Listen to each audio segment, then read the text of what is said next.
Hello friends, कैसे आप लोग। आज की वीडियो में हम शिक्षण विधियाँ पढ़ेंगे जिनसे हमारा हर एग्जाम में प्रश्न पूछता है। तो चलिए दोस्तों वीडियो को आगे बढ़ाते हैं और सबसे पहले हम आगमन शिक्षण विधि के बारे में पढ़ते हैं क्योंकि ये बहुत इंपॉर्टेंट विधि है, इनसे हमारा हर एग्जाम में प्रश्न पूछता है। तो दोस्तों आगमन विधि से 1 नंबर का प्रश्न हमारे एग्जाम में डायरेक्ट पूछ देता है कि इसके जनक का नाम बताइए। तो दोस्तों आगमन विधि का जनक का नाम अरस्तु है, आप इन्हें नोट कर लीजिए और बाद में याद कर लीजिएगा। अब आइए दोस्तों आगमन विधि के कुछ मुख्य बिंदु हैं, उन बिंदुओं को पढ़ेंगे क्योंकि इनसे भी प्रश्न बनता है। सबसे फर्स्ट बिंदु हमारा, इस विधि में सीधे अनुभवों, उदाहरणों तथा प्रयोगों का अध्ययन करके नियम निकाला जाता है। कहने का मतलब है दोस्तों आगमन विधि में अनुभव और उदाहरण का प्रयोग करके नियम निकाला जाता है। सबसे पहले बच्चों को उदाहरण बताया जाता है, फिर उस उदाहरण का प्रयोग करके नियम बताया जाता है। एग्जाम्पल टू रूल, आगमन विधि एग्जाम्पल टू रूल जाता है। जैसे अगर बच्चों को संज्ञा के बारे में बताना है तो सबसे पहले बच्चों को संज्ञा के एग्जाम्पल बताएंगे, फिर जब बच्चे एग्जाम्पल समझ जाएंगे तो उन्हीं एग्जाम्पल का प्रयोग करके नियम के बारे में बताया जाएगा, उसके परिभाषा के बारे में बताया जाएगा। नेक्स्ट बिंदु है दोस्तों, यह शिक्षण विधि छात्र केंद्रित विधि है जो विद्यार्थी को करके सीखने पर बल देती है। छात्र केंद्रित का मतलब होता है हमारा ऐसा शिक्षा प्रणाली जो जिसमें छात्र हो मुख्य बिंदु हो, जो शिक्षा दिया जाए वो बच्चों को रुचि के हिसाब से और उसकी क्षमता के अनुसार दिया जाए। करके सीखने का मतलब होता है एक्टिविटी के माध्यम से बच्चों को सिखाया जाए, यानी कि आगमन विधि में बच्चों को जो क्षमता होती है उनके अनुसार शिक्षा दिया जाता है, अलग अलग एक्टिविटी के माध्यम से बच्चों को सिखाया जाता है। नेक्स्ट बिंदु है दोस्तों, यह विधि उदाहरण से नियम की तरफ चलता है, यानी कि पहले बच्चों को एग्जाम्पल बताया जाएगा, उसके बाद नियम बताया जाएगा, यानी कि एग्जाम्पल टू रूल। अब दोस्तों आगमन विधि में कुछ फैक्ट है, उन फैक्ट से हमारे एग्जाम में डायरेक्ट प्रश्न पूछता है। तो चलिए उन फैक्ट को एक एक करके देखते हैं। सबसे फर्स्ट फैक्ट है स्थूल से सूक्ष्म की ओर। स्थूल का मतलब होता है बड़ा, सूक्ष्म की मतलब होता है छोटा, यानी कि बच्चों को सबसे पहले बड़ा वस्तुओं के बारे में बताएंगे, फिर छोटी वस्तुओं के बारे में बताएंगे। मान लीजिए दोस्तों बच्चों को प्रकाश संश्लेषण और पेड़ के बारे में बताना हो तो आप सबसे पहले क्या बताएंगे। सबसे पहले हम आगमन विधि के अंतर्गत पढ़ाते हैं तो सबसे पहले बच्चों को पेड़ के बारे में बताएंगे क्योंकि जो पेड़ है वह स्थूल है यानी कि बड़ा है, प्रकाश संश्लेषण सूक्ष्म है क्योंकि वह छोटा है। तो आगमन विधि में बच्चों को सबसे पहले पेड़ के बारे में बताया जाएगा, फिर उसके बाद प्रकाश संश्लेषण के बारे में बताया जाएगा। जैसे दोस्तों आपको याद आया होगा हम बचपन में 5वीं कक्षा तक सिर्फ पेड़ के बारे में जानते थे, लेकिन जैसे 5वीं कक्षा के बाद गए तो हम प्रकाश संश्लेषण के बारे में पढ़े थे। यानी कि जो आगमन विधि होता है वो छोटी कक्षाओं के लिए होता है क्योंकि इसमें टाइम बहुत ज़्यादा लगता है। दोस्तों इसके बाद निगमन विधि पढ़ेंगे जो बड़ी कक्षाओं के लिए होता है। अब दोस्तों अब आइए नेक्स्ट फैक्ट में पढ़ते हैं, ज्ञात से अज्ञात की ओर। ज्ञात का मतलब होता है जो चीज़ें हम पहले से जानते हैं, अज्ञात का मतलब होता है जो चीज़ें हम नहीं जानते हैं। जैसे कोई बच्चा है छोटी कक्षाओं में तो पहले से क्या जानता होगा, पहले से अपने मम्मी पापा के बारे में जानता होगा, अपने दोस्त के, अपने भाई बहन के बारे में जानता होगा। तो हम बच्चों को सबसे पहले उन्हीं चीज़ों के बारे में बताएंगे, फिर जो चीज़ नहीं जानते जैसे दिल्ली मुंबई अलग अलग चीज़ों के बारे में जो बच्चे नहीं जानते हैं उनको बताएंगे, यानी ज्ञात से अज्ञात की ओर आगमन विधि में चला जाता है। नेक्स्ट फैक्ट है हमारा मूर्त से अमूर्त की ओर, यानी कि मूर्त का मतलब होता है जिन चीज़ों को हम टच कर सके, छू सके, देख सके और फील यानी कि महसूस कर सके।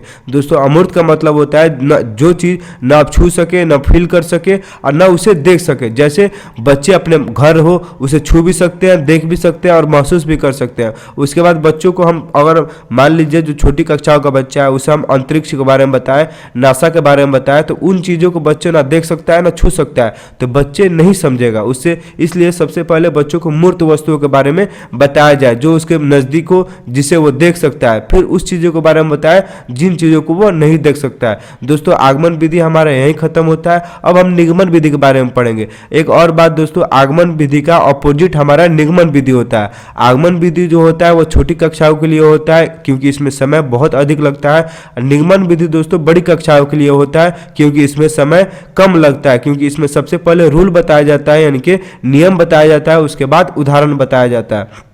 तो आप याद रखिएगा आगमन विधि का ऑपोजिट होता है निगमन विधि। अब आइए दोस्तों निगमन विधि पढ़ते हैं। निगमन विधि का जनक का नाम अरस्तु है। यह आगमन विधि और निगमन विधि दोनों का जनक है। आपके एग्जाम में अगर प्रश्न पूछ दे अगर आगमन विधि या निगमन विधि दोनों का जनक पूछे तो दोनों का जनक हमारे अरस्तु होंगे। अब आइए दोस्तों निगमन विधि का कुछ मुख्य बिंदु हैं, उन बिंदु को पढ़ेंगे, फिर उसके बाद फैक्ट पढ़ेंगे।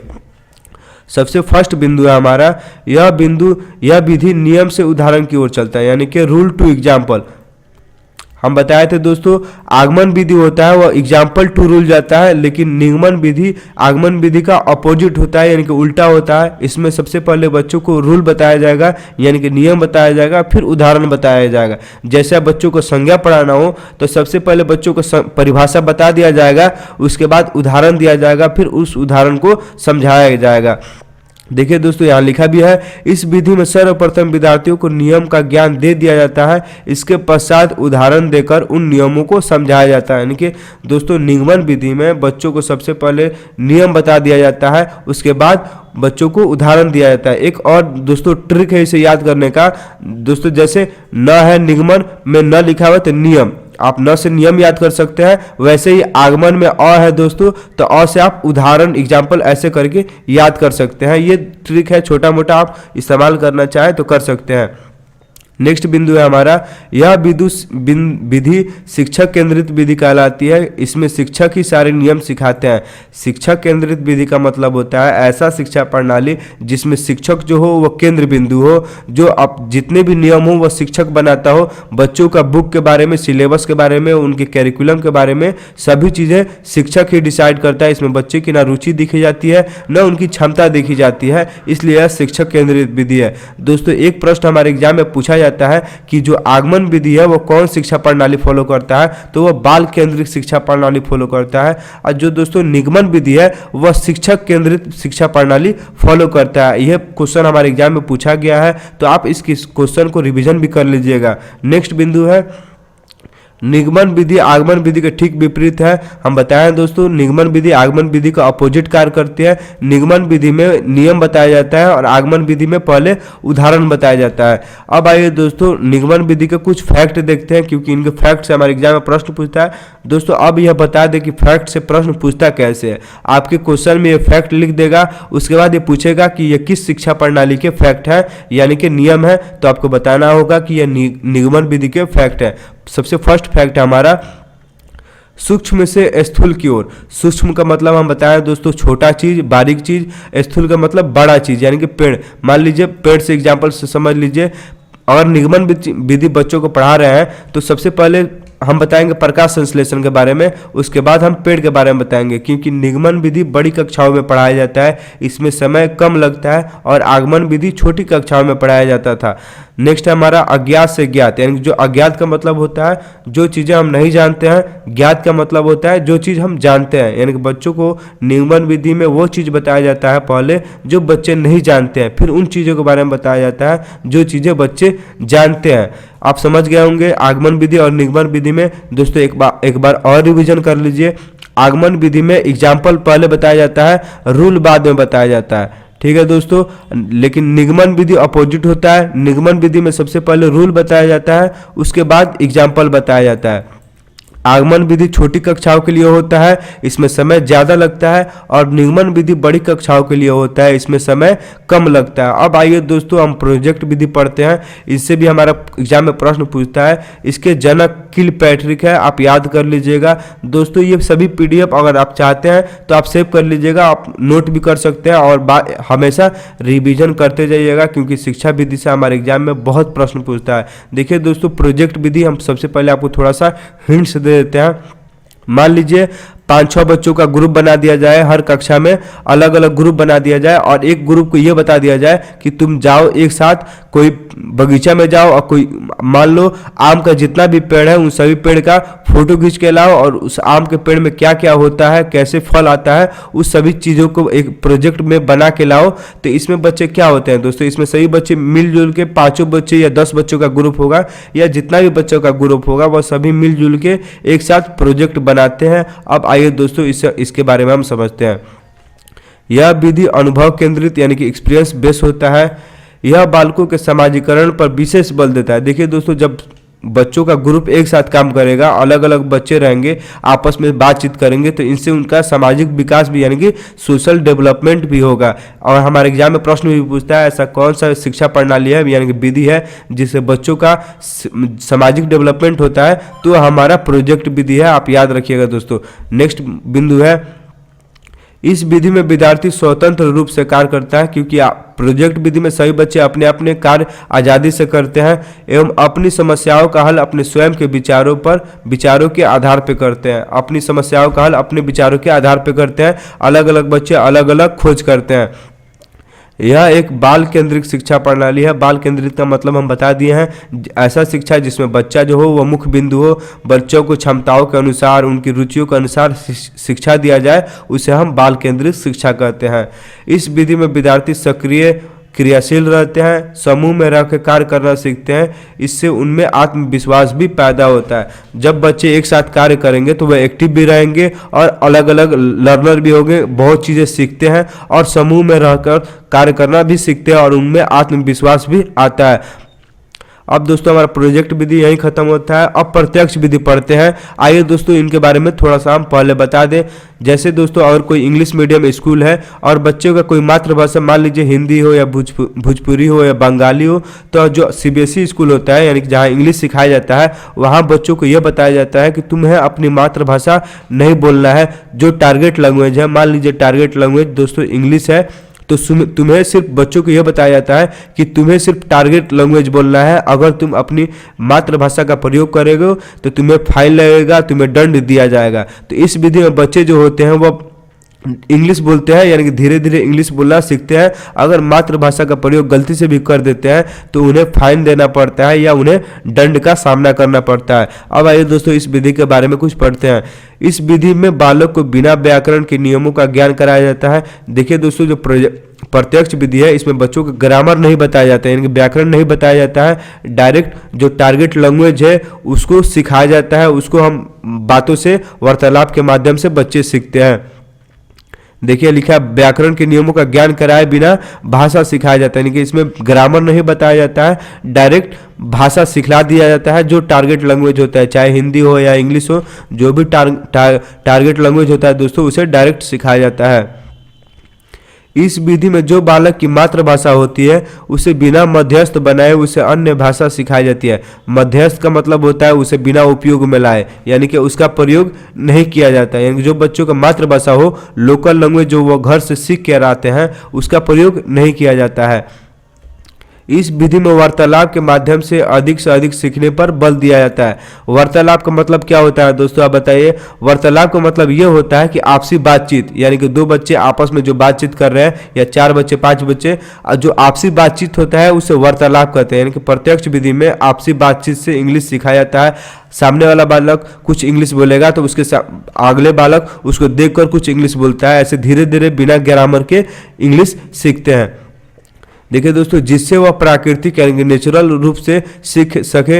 इस विधि में श्रव, यानी श्रव मतलब होता है सुनना, दृश्य का मतलब देखना होता है। श्रव दृश्य सामग्री का प्रयोग किया जाता है। प्राथमिक कक्षाओं हेतु यह विधि अत्यधिक उपयोगी है। देखिए दोस्तों, यहाँ से प्रश्न पूछ सकता है कि प्रत्यक्ष विधि किस कक्षाओं के लिए अत्यधिक उपयोगी है, तो प्राथमिक कक्षाओं के लिए यह विधि अत्यधिक उपयोगी है। अब दोस्तों हम विश्लेषण विधि पढ़ते हैं, यानी कि एनालिसिस मेथड पढ़ते हैं। इस विधि के जनक हेनरी एडवर्ड आर्मस्ट्रांग है, यानी कि H.A. आर्मस्ट्रांग। आप ऐसे याद कर सकते हैं। हमारे जनक का नाम भी हमारे एग्जाम में बहुत ज़्यादा पूछा जाता है, तो आप जनक के नाम अच्छे से याद कीजिएगा क्योंकि यह बहुत इंपॉर्टेंट होता है। अब आइए दोस्तों, विश्लेषण विधि में क्या होता है उसको पढ़ते हैं। इस विधि में समस्याओं को छोटे छोटे भागों में बांटकर उनका अध्ययन व समीक्षा करते हुए उसे हल किया जाता है। यानी कि विश्लेषण विधि में समस्या जो होता है उसे अलग अलग छोटे छोटे टुकड़ों में बांट के बताया जाता है। देखिए दोस्तों, एग्जाम्पल से समझते हैं। मान लीजिए बच्चों को पेड़ के बारे में बताना हो, किसी वृक्ष के बारे में बताना हो, तो सबसे पहले हम वृक्ष को अलग अलग भागों में पढ़ाएंगे। सबसे पहले बच्चों को जड़ों के बारे में, टहनियों के बारे में, पत्तों के बारे में, उसके बाद जो उसका अलग अलग पार्ट्स होता है, प्रकाश संश्लेषण, यानी कि चीज़ों को तोड़ तोड़ के सबसे पहले उसको बताएंगे। सबसे पहले डाल के बारे में बताएंगे, यानी कि जो समस्या होगी उसे विभिन्न छोटे छोटे टुकड़ों में बांट के पढ़ाएंगे, यानी कि एक साथ उसे नहीं पढ़ाएंगे। नेक्स्ट है हमारा दोस्तों संश्लेषण विधि। इस विधि के जनक H.A. आर्मस्ट्रांग अभी बताया है दोस्तों। विश्लेषण विधि का जनक भी यही है और संश्लेषण विधि का जनक भी यही है, हेनरी एडवर्ड आर्मस्ट्रांग। तो आप याद कर लीजिएगा। देखिए दोस्तों, यहाँ 2 चीज मैच हो गया। आगमन विधि और निगमन विधि का जनक दोनों हेनरी वहाँ थे, अरस्तु। और दोस्तों विश्लेषण और संश्लेषण विधि का जनक भी हमारा एच ए आर्मस्ट्रांग है। आप ऐसे 4 विधि का नाम तो दोस्तों ऐसे ही याद हो गया, आगमन निगमन का अरस्तु और विश्लेषण और संश्लेषण का एच ए आर्मस्ट्रांग। चलिए दोस्तों ऐसे ही याद करते चलिए। अब आइए दोस्तों संश्लेषण विधि के बारे में पढ़ते हैं।